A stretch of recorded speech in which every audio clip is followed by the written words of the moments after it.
Hello there and welcome to Il Salotto Sessions. I am Sara Seravalli, an Italian event organizer with a profound enthusiasm for design and architecture, bringing over 15 years of experience from my work across showrooms in Milan, Paris and London.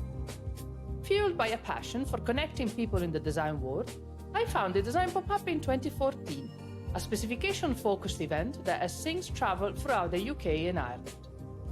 Today I'm expanding my vision with Il Salotto, a vibrant space, both physical and virtual, dedicated to inspiring meaningful conversations and fostering connections within the design community.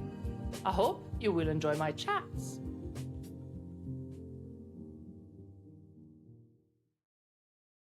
Hello there and good morning. Welcome to this new episode of Il Salotto Session. Today I'm here with the fabulous Jo Love of Love Design Studio. Good morning, Jo. Hi, how are you doing? I'm good. So, long time in the making. We were really struggling to get a date that worked for everybody. But finally, here we are. Unfortunately, Susan is missing, your business partner. So, wishing her the best, a quick recovery. The first question was actually asking you how the two of you got together, because I know you've been working together for like 20 years. Yeah, well, it's quite a lovely story actually, because I was working on show homes. I think it was a long time ago. And I was going into Habitat and I saw Susan, who, if you've met Susan, she's very little and she's dealing with these clients in Habitat that were being really awful and rude to her. And she did it so beautifully and eloquently. And she always helped me with getting furniture for the show homes we were doing at the time. And I just sat down, I looked at her and I went, my goodness, you dealt with that so brilliantly. I said, do you want a job? I'm really struggling to do this on my own. And she was like, yes. And I said, when can you start? She was like, straight away. And then we worked ever since. So that's how I met her, when she was working in Habitat.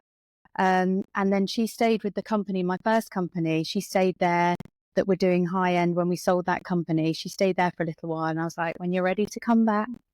And she, because you're quite the entrepreneurs, aren't you? You've already built and sold a couple of companies before now setting up the Love Design Studio. Yeah, and I think they've been, both those companies have been amazing companies to work with. I've learned so much and they both were very different. And yeah, this third company that we've set up now has just been that kind of all those things that you've learned over the years. And it's kind of, I would say it's doing all the things that we want to do. It's more than interior design, whereas the first company was interior design and architecture. And the second company was obviously pure interior design. And obviously it was called Love Interiors, but I didn't want it to just be interiors. We're doing lots of So normally I've historically always been focusing on the specification market and therefore commercial projects. So it makes a quite nice change for me. Finally, we talk about homes.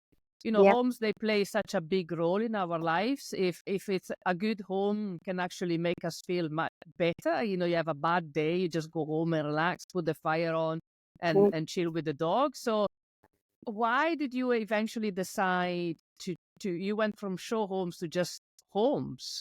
Well, actually, when the first ever job I did when I set up on my own, I was working for an architect. I did a few years with an architect doing retail, and I loved the whole psychology about shopping and how to get people to buy things and feel comfortable in an environment, spend more time in there.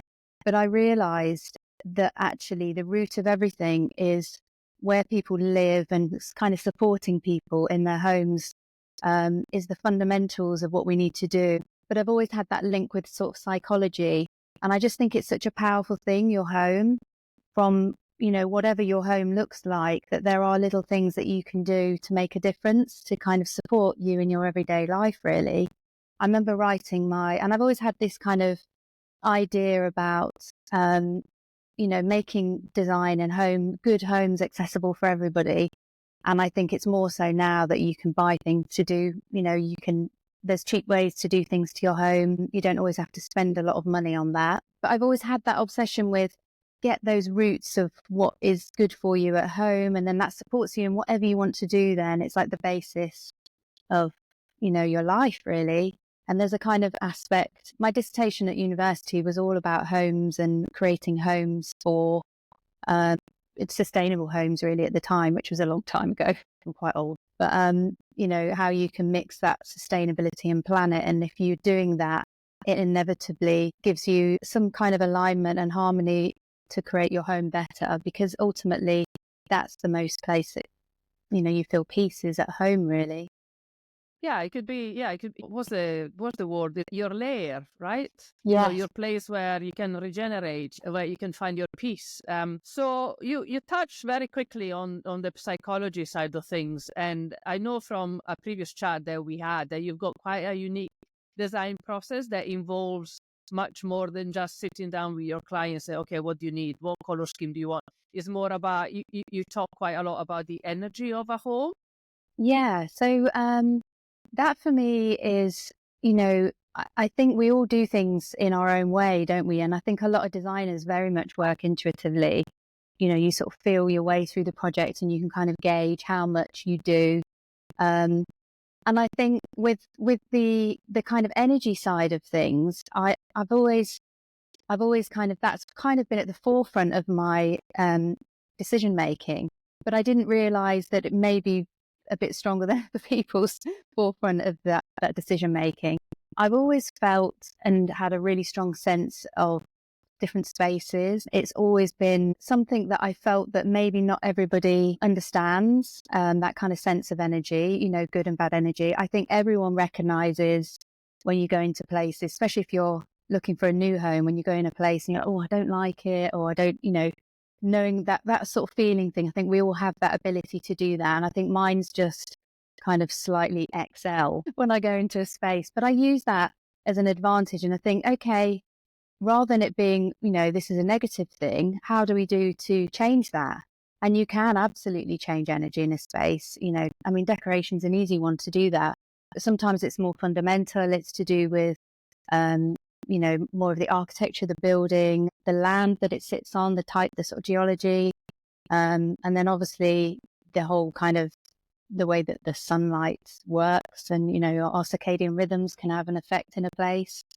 It could be really simple, just putting a window in a certain place that lets light in.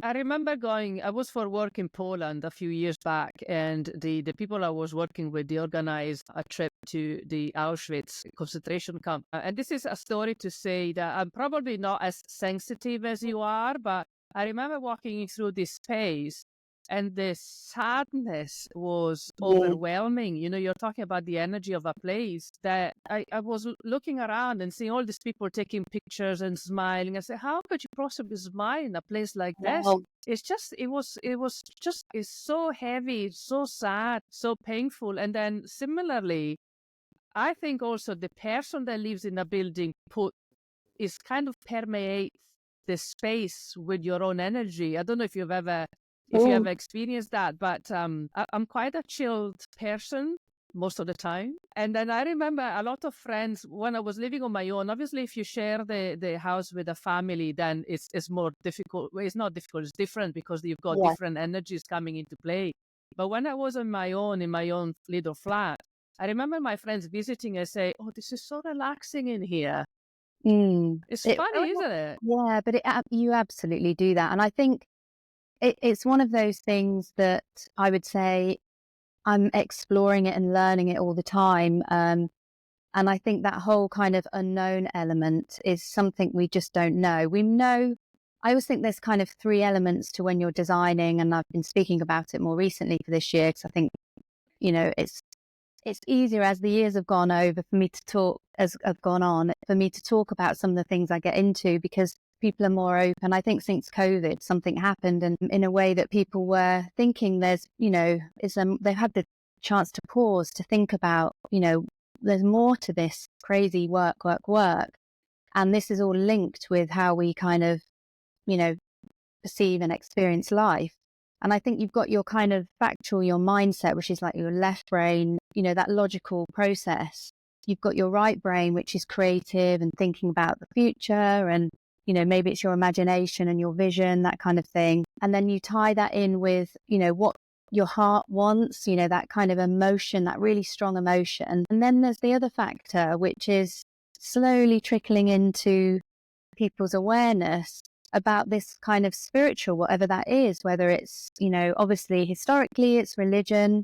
And that was a way, if you look at a lot of the teachings of many religions, they're all very similar, but they are based on, well, this is a very generalization here, but, they're based on a connection that you can't physically see. It's not logical. You can't rationalize it. But there's something in there within us that has an element of power to it, as in the sense of power of understanding and feeling. So I absolutely think that people in homes make an impression in there.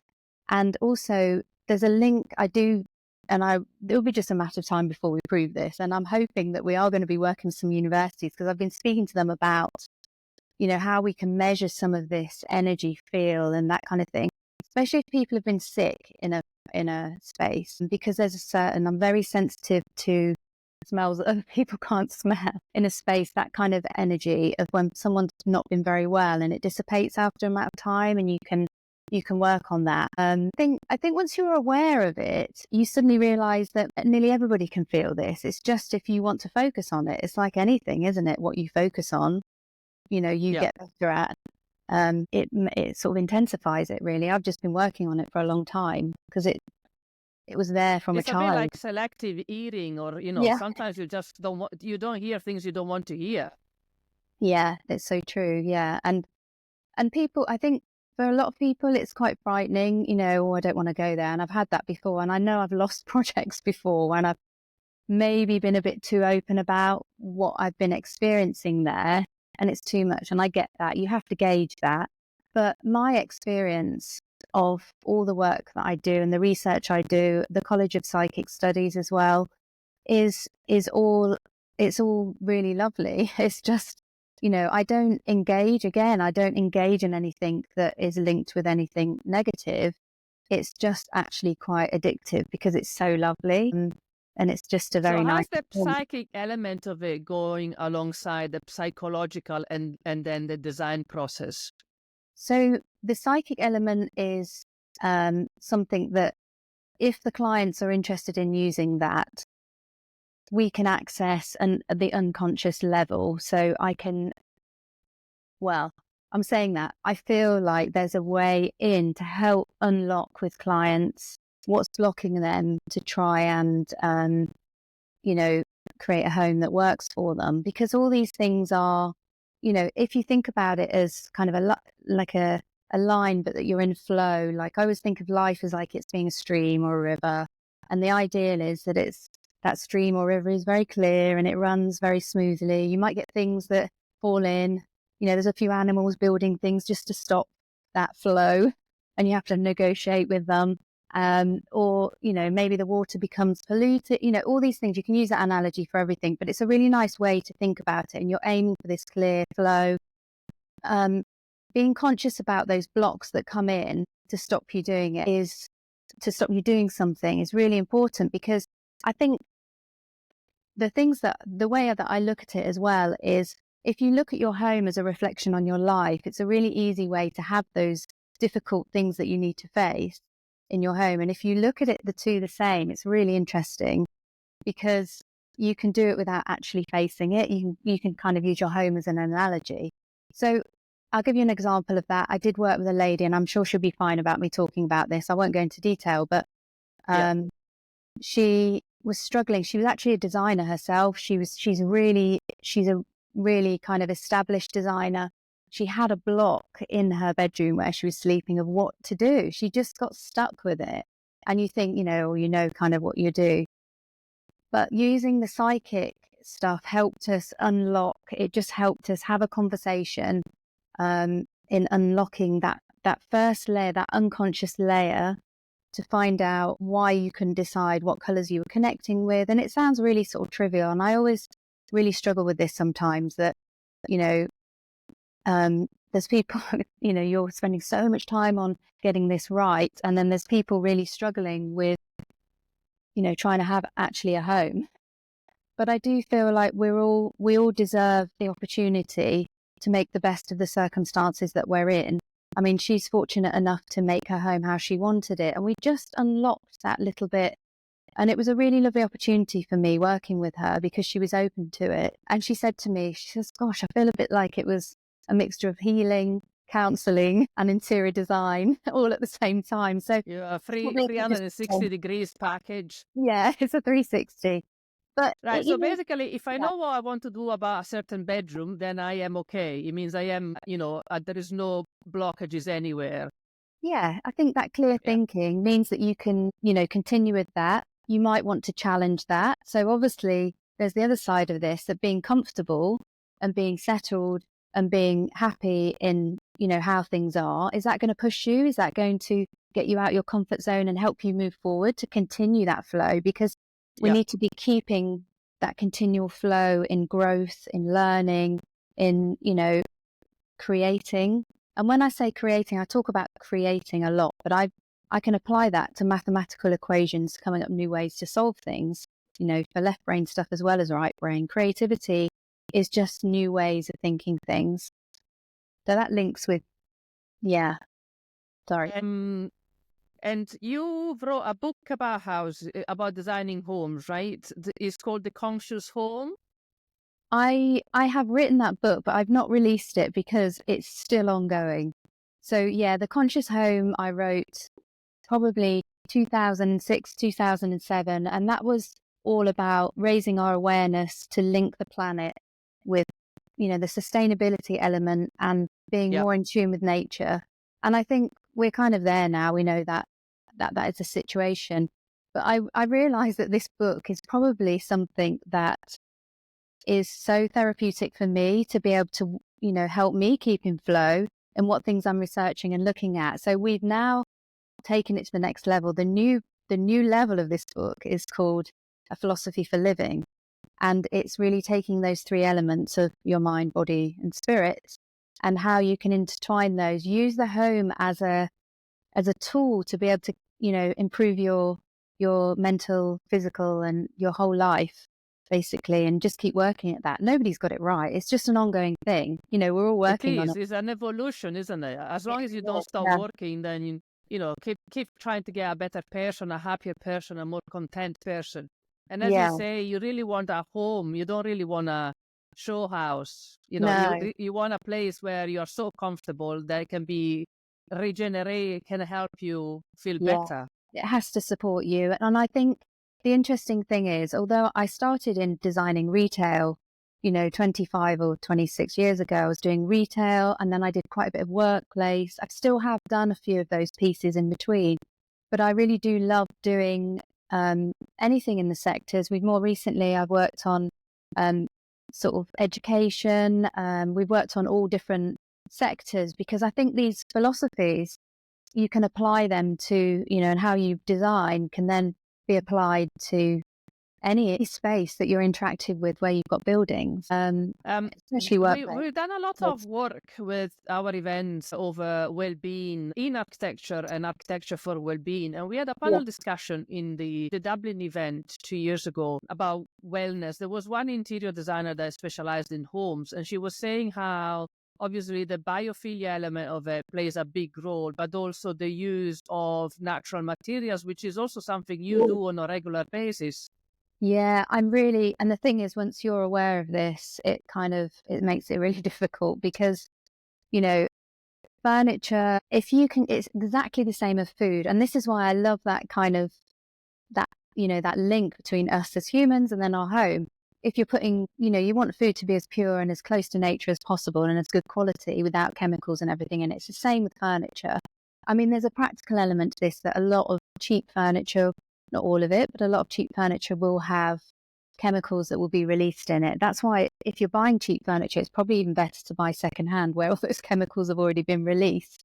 But, I think the awareness of that, you suddenly see things a little bit toxic, like when you look at certain foods now and processed foods, it feels very toxic to kind of look at it. Once that's on your radar, if you have that intention to get as much natural materials in as possible, it really does make a difference because all these elements are linked, with your whole body is a system that responds to different environments, and it's, on so many different levels. And we know, I mean, what's so brilliant at the moment is some of the things that I've been talking about, the neuroscience is catching up. So I can say, yes, I know that is, it's a bit of a relief that I'm not completely nuts. But I always talk about the thing about grounding, if you're having one of those days where you're like, oh, you can't focus, can't do anything, like, just go and stand outside on the grass for a minute, because the science is behind there. And this is similar with furniture. And there is the other thing that's quite interesting when you go to houses and there's a lot of sort of hard, plasticky, shiny surfaces. I've been in homes before, and if this happens so often, you go into the kitchen, I'm watching where people are walking around their space, they're walking towards the southern side of the house, or what materials they touch as well, because we're doing it subconsciously. It's really interesting to sort of have that on your radar. But the amount of time I've seen people leaning either on their Aga or their oven, but mainly on their natural stone or composite stone worktop, because it's so grounding, because they're like, oh, I've got all this work to do. We've got so much to do in the house. It's overwhelming. And they're clinging on to, or timber, natural timber as well is obviously, there's something nice, hugging a tree. It's the same sort of feeling as that. There's some science behind that.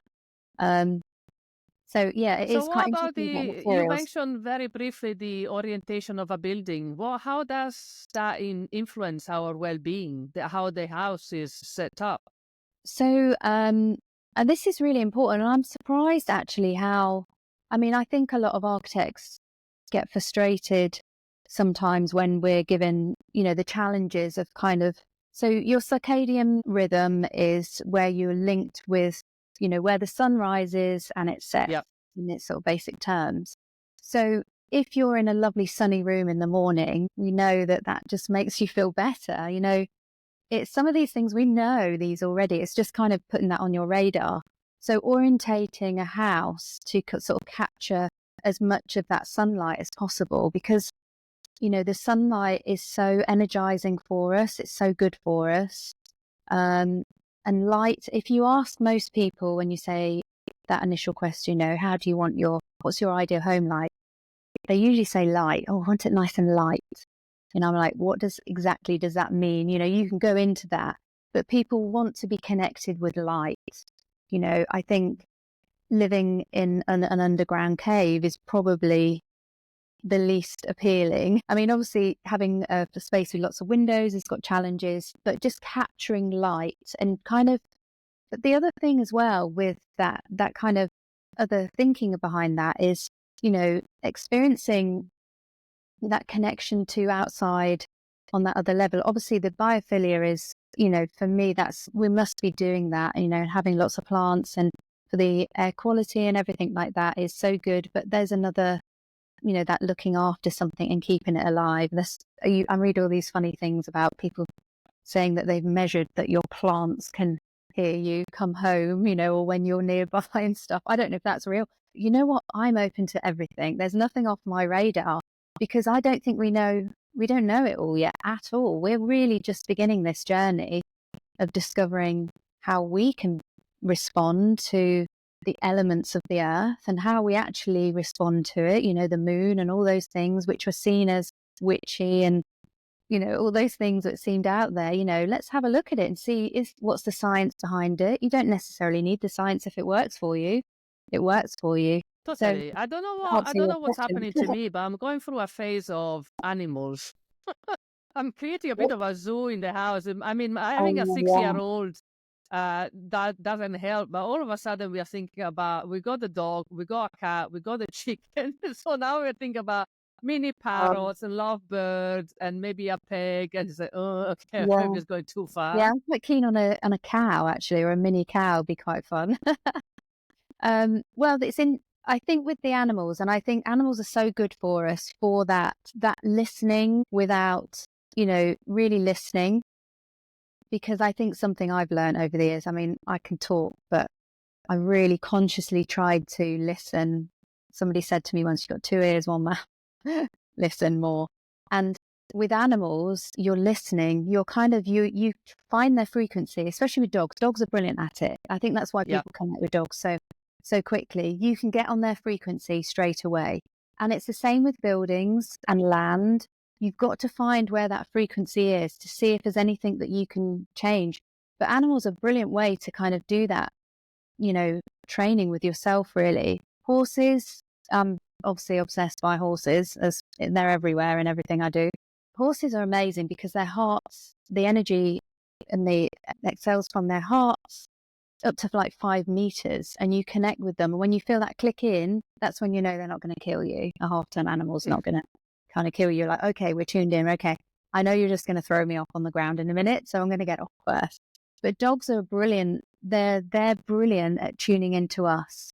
So even if, sometimes, I mean, I was watching something really sad on the TV the other day. I mean, there's so much sad on the TV, isn't there? But I was just like, I felt it well up in me, like, oh God, that's heartbreaking. And my dog from the other side of the room came over and just looked at me. They feel it. And I think there is, and there will be some more science that comes out. We know that hormones and things like that, stress, you can catch stress. All these things we know that they're real. You can't see them, but we know they're real. And I think animals will teach us. I think this is going to be the next thing. I think animals will teach us about those frequencies and how we can access those, because they prove it to us all the time. Yeah. They've got that. And there's also that element of being connected to nature, right? Animals and biophilia is all part of the same scheme. The more you are out there, then it helps your mental health. And so how you also use music when you're designing one of your homes? How does that work? I've always used music. I think music is, for me, I kind of can access somewhere with me. I can access my creativity really quickly with music. It helps me, because I quite enjoy I don't want to be like level all the time. I quite enjoy, when the mood is like lower, when the mood is high, really kind of exaggerating that, because that's the joy for me about life, is that you embrace those highs and lows, and and then you kind of really appreciate everything. And so music does that for me. But I also have synesthesia, which I think a lot of people have. I realize a lot more people have, and which we did a talk in Clerkenwell recently. We did sort of show people how you can use that, the way my brain works. So synesthesia is where your senses merge. So for me, when I hear music, I can see colors and shapes.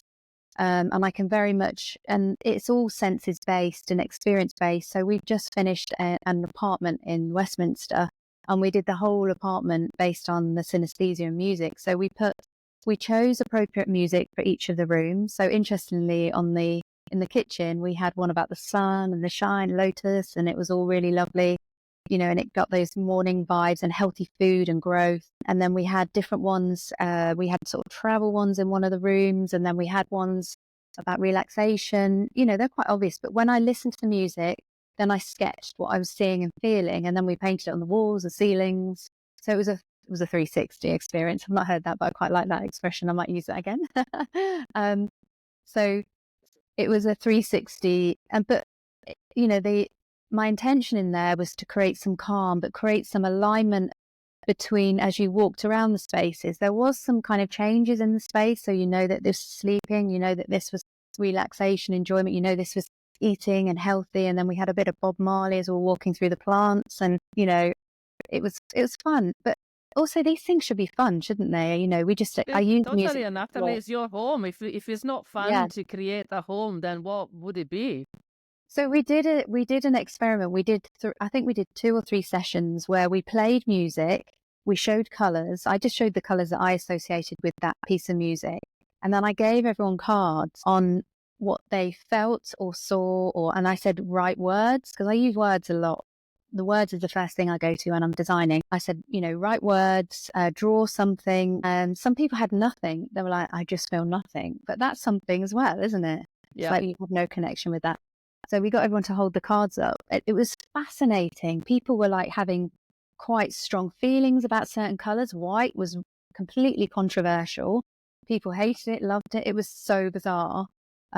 People were writing things, but it ignited something. So if you've got a block, using music is a great way to, and a lot of these techniques I use to unblock things are based on a reframe, which is a very NLP thing. So that is, looking at something in a different way, which helps solve a problem.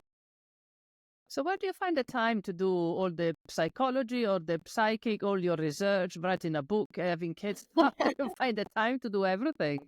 I've just worked with amazing people. I've always got amazing people around me that support me in what I do. So Susan and I are a great team. Um, she just supports everything I do, and she's an amazing brain and how we can and she's great on the design detailing. And I've got loads of people that we've always worked around that just support that. So I'm quite good at delegating in my work life, and that I've had to train myself for that. That helps so that I can focus on those bits. And then, because I know as much as I've tried, to do certain things, I'm like, oh no, I can do that. It takes me like 1,000,000 years to do something that takes somebody else like 5 minutes. So, I mean, that's understanding yourself and kind of facing that is actually quite a good part of business, I think.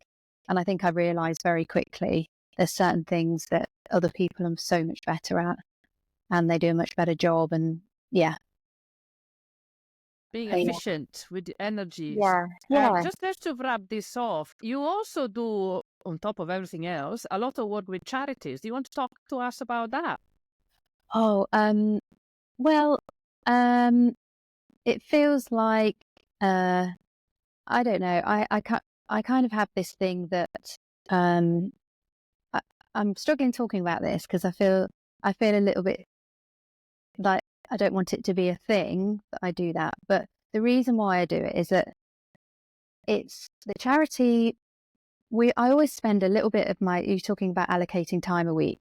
I always think I used to have a thing where I'd spend a little bit of time every day doing something for someone else that maybe someone doesn't know about. And I think it's really easy to do that, but what you get back for it is really important. It just is like sending out something really good and it comes back 5 times. And I don't do it for what I get back, but it's a really easy thing to plan in your day.